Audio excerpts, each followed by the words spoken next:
buongiorno.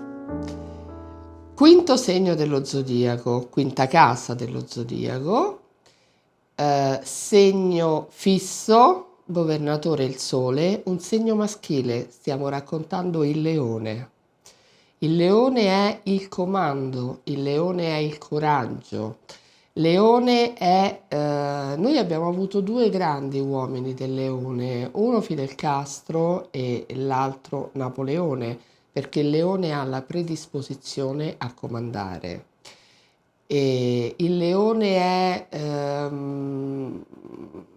è vitalità, è ottimismo, è voglia di vivere. Questa è una caratteristica che hanno tutti i segni zodiacali di fuoco, sono dei veri e propri trascinatori. Il leone si vive poco la competizione, lui non ne ha bisogno, lui è il re, figuriamoci se si può mettere a fare una gara. Ora dobbiamo fare una distinzione perché il leone evoluto è uno dei segni più belli dello zodiaco perché c'è l'amore, nel vero senso della parola. L'amore inteso come nulla in cambio, come vuoto a perdere, come amore per l'altro, protezione verso l'altro. Il leone involuto è qualcosa di terrificante perché tutte quelle caratteristiche vanno rovesciate, quindi diventa l'egoismo, l'egocentrismo, il possesso. Ricordiamoci che il leone è un segno fisso e tutti i segni fissi, quindi Acquario, Toro, Scorpione e Leone, hanno la predisposizione al possesso. Questo è mio e lo gestisco io. E il leone involuto è veramente, può anche diventare cattivo. Tutto quello che è amore diventa tutto il contrario dell'amore, che non so nemmeno come definirlo il contrario dell'amore. Ripeto, se il leone è evoluto è fantastico. Abbiamo il teatro, abbiamo la massima creatività. Creatività si intende anche i figli. Per questo la quinta casa, i valori leone, si ricollegano ai figli. Vogliamo vedere come una persona si vive la paternità, vogliamo vedere che tipo di figli ha, che genitore è, non lo andiamo a vedere con la quinta casa e con i valori in leone.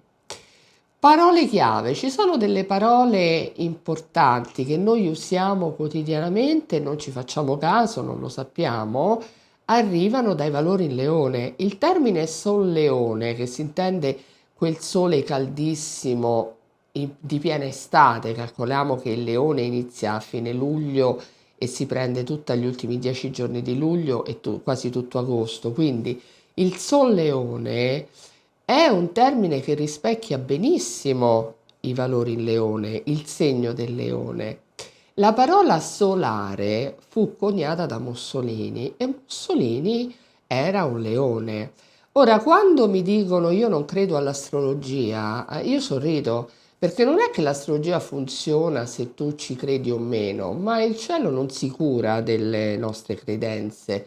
E il cielo funziona, per cui una persona può anche essere assolutamente all'oscuro della materia, però muoversi e parlare in maniera tale che chi conosce la materia riesce a vedere l'energia di un determinato segno. Ecco, nel caso di Mussolini la parola era solare. Tornando sempre a Mussolini, il leone ha un problema e è l'abbaglio. Il leone non vede il nemico, anche perché, diciamolo, è forse il segno più presuntuoso di tutto lo zodiaco. La presunzione è caratteristica di tutti i segni di fuoco, ma il leone in questo senso eccelle. Quindi, essendo molto preso da sé, è prima di tutto una persona che raramente accetta consigli e non vede proprio il nemico. Nel caso di Mussolini gli facevano passare davanti centinaia di carri armati quando alla fine erano sempre quelli che lui vedeva e lui era convinto di avere un esercito stratosferico.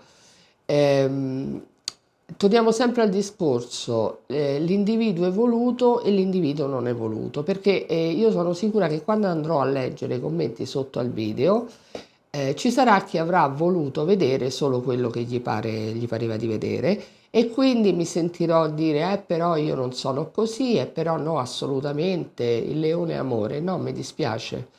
Noi siamo livelli di evoluzione, noi ci incarniamo per migliorare e crescere e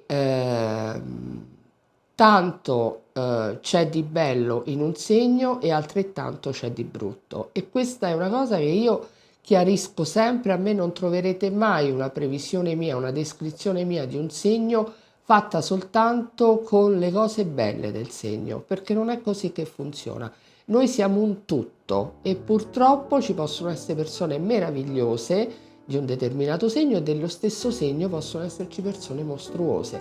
Dipende sempre dal livello di evoluzione. Il linguaggio del segno è lo stesso. Bisogna capire solo se è una facciata o se è l'altra facciata. La stessa medaglia ci dice tante cose. Calcoliamo sempre che ad ogni individuo appartengono, a ogni segno zodiacale appartengono 5 milioni di persone in Italia, solo in Italia, per cui l'astrologia è qualcosa di molto più complesso della lettura del segno zodiacale. Io per il leone mi fermerei qui. E mi trovate su Facebook, pagina Federica Giannini Astrologa e profilo personale, www.federicagiannini.com è il sito e il canale YouTube per i video. Grazie.